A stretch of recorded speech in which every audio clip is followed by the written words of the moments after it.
یقین رکھیں جو دل دوسروں کی خوشی دیکھ کر حسد سے پاک رہتے ہیں، اللہ انہیں ایسی خوشیوں سے نوازتا ہے جو دنیا کے لیے قابل رشک بن جاتی ہیں۔ آپ کا ظرف جتنا بڑا ہوگا، اللہ کی عطا بھی اتنی ہی عظیم ہوگی۔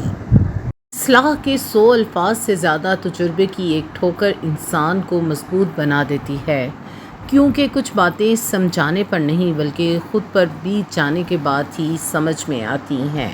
ایک عورت نے کسی عالم سے پوچھا، اسلام نے ہمیں شوہر کی فرمانبرداری اور اطاعت کا پابند کیوں بنایا، جبکہ شوہر کو ہماری اطاعت کا پابند نہیں بنایا؟ عالم نے پوچھا، اس شوہر سے تیرے کتنے بیٹے ہیں؟ عورت بولی، 3 بیٹے ہیں۔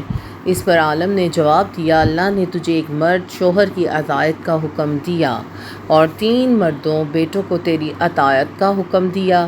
تیرے ساتھ اچھا معاملہ کیے بغیر وہ ہرگز جنت میں داخل نہیں ہو سکیں گے۔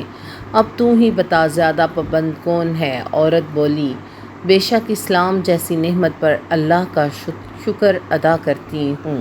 ان لوگوں کو حساب کی غلطیوں کا رکھنا ہوتا ہے، ان کو خاک پتہ ہوگا کہ تم نے اچھائی کون سی کی تھی۔ لوگ دوریوں کے ہی قابل ہیں جنہوں نے آپ کی نزدیکیوں کی قدر نہیں کی۔ اخلاق کے پیچھے کردار کا ہونا لازمی ہے۔ منہ کی مٹھاس اور چہرے کی مسکراہٹ کو اخلاق نہیں بلکہ فن کہتے ہیں۔ لوگوں پر منافقت غالب ہے، لیکن عجیب بات یہ ہے کہ ان کے ہاں قابل اعتماد بھی وہی شخص ہوتا ہے جو ان سے منافقانہ رویہ اختیار کرے۔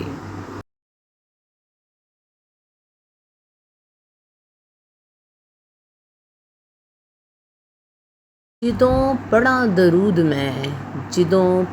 درود میں ساواں وچوں سرکار دی خوشبو آندی ہے صلی اللہ علیہ وآلہ وسلم۔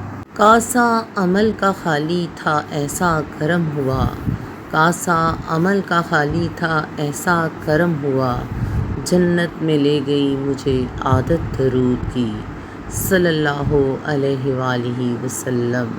ارشاد رب العزت ہے، اگر تم صدقے کو اعلان دو تو بھی ٹھیک ہے، اور اگر چھپا کر فقراء کے حوالے کر دو گے تو یہ بھی بہت بہتر ہے، اور اس کے ذریعے تمہارے بہت سے گناہ معاف ہو جائیں گے، اور خدا تمہارے اعمال سے خوب باخبر ہے۔ کاش والدین کبھی بوڑھے نہ ہوں، بیمار نہ ہوں، غمگین نہ ہوں، اپنی اولاد سے جدا نہ ہوں، آمین۔ دیکھو اللہ تعالیٰ تم سے کیا کہہ رہا ہے۔ سورۃ یوسف میں تمہیں ان لوگوں کے سامنے کھڑا کروں گا جنہوں نے تمہیں گرایا، مگر اس دن تمہارا نام اور مقام الگ ہوگا۔ سورۃ البقرہ، میرے ہارے ہوئے بندوں سے کہہ دو کہ میں کسی جان کو اس کی طاقت سے زیادہ نہیں آزماتا۔ سورۃ الضحیٰ، اور یقین جانو کہ عنقریب تمہارا پروردگار تمہیں اتنا دے گا کہ تم خوش ہو جاؤ گے۔ وقت خاموش استاد ہے جو بغیر بولے سب کچھ سکھا دیتا ہے۔ یہ لوگوں کی حقیقت بھی دکھا دیتا ہے اور اپنی اوقات بھی۔ جو سبق لوگ نہیں سکھا پاتے وہ وقت سکھا دیتا ہے۔ ہر تکلیف کے بعد انسان مضبوط ہو جاتا ہے، اور ہر دھوکہ آنکھیں کھول دیتا ہے۔ اسی لیے کہتے ہیں وقت سے بڑا کوئی استاد نہیں۔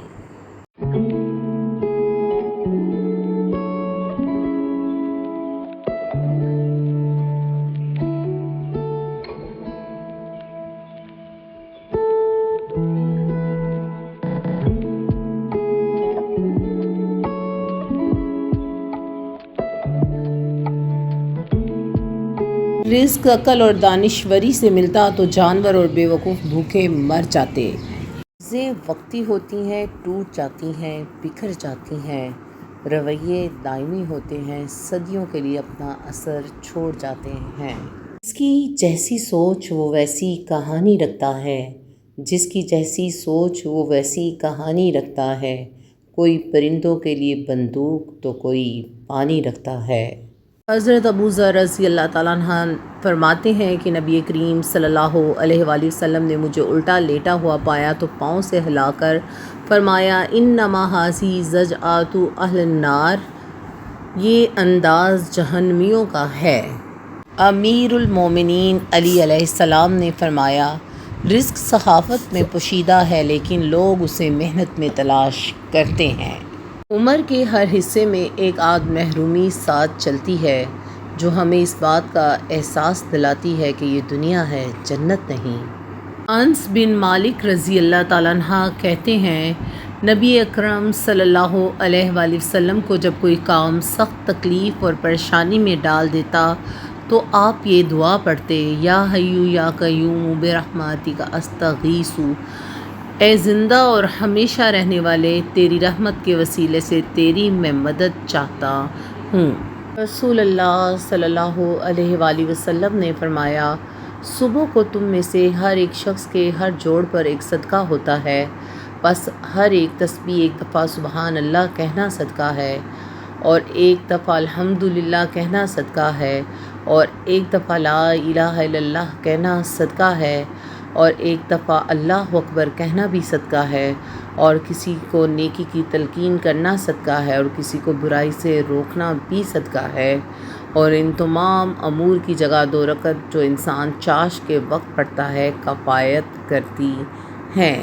رسول اللہ صلی اللہ علیہ وآلہ وسلم نے فرمایا، اگر جنت کی کوئی عورت زمین والوں کی طرف جھانک لے تو زمین و آسمان کے درمیان تمام چیزوں کو روشن کر دے اور اس کو خوشبو سے بھر دے اور اس کے سر کی اوڑھنی دنیا اور تمام چیزیں۔ رسول اللہ صلی اللہ علیہ وآلہ وسلم نے فرمایا، جنت کی خوشبو 500 برس کی راہ تک پہنچتی ہے، مگر ماں باپ کا نافرمان ایسا بد نصیب ہے کہ وہ اس ہوا سے بھی محروم رہے گا، یعنی جنت کی ہوا کی خوشبو بھی نہیں سونگھ سکے گا، بہت دور رہے گا، قریب نہیں آ سکے۔ حضرت سعد بن عبیدہ رضی اللہ تعالیٰ عنہ فرماتے ہیں کہ ان کی والدہ انتقال کر گئیں تو انہوں نے عرض کیا، یا رسول اللہ صلی اللہ علیہ وآلہ وسلم، میری والدہ انتقال کر گئی ہیں، کیا میں ان کی طرف سے صدقہ کر سکتا ہوں؟ آپ صلی اللہ علیہ وآلہ وسلم نے ارشاد فرمایا، ہاں۔ انہوں نے عرض کیا، کون سا صدقہ بہتر رہے گا؟ آپ صلی اللہ علیہ وآلہ وسلم نے ارشاد فرمایا، پانی پلانا۔ فرمان رسول اللہ صلی اللہ علیہ وآلہ وسلم، معراج کی رات میری ملاقات ابراہیم خلیل اللہ علیہ السلام سے ہوئی تو انہوں نے فرمایا، اے اللہ تعالیٰ کے حبیب نبی صلی اللہ علیہ وآلہ وسلم، اپنی امت کو میرا سلام پہنچائیں اور انہیں میرا ایک پیغام دیں کہ جنت کی مٹی بڑی زرخیز ہے اور جنت کا پانی بہت میٹھا ہے اور وہ صاف میدان ہے، لہٰذا جنت میں زیادہ سے زیادہ باغ لگاؤ، اور جنت میں باغ لگانے کے لیے خوب پڑھو، سبحان اللہ والحمد للہ ولا الہ الا اللہ واللہ اکبر ولا حول ولا قوۃ الا باللہ۔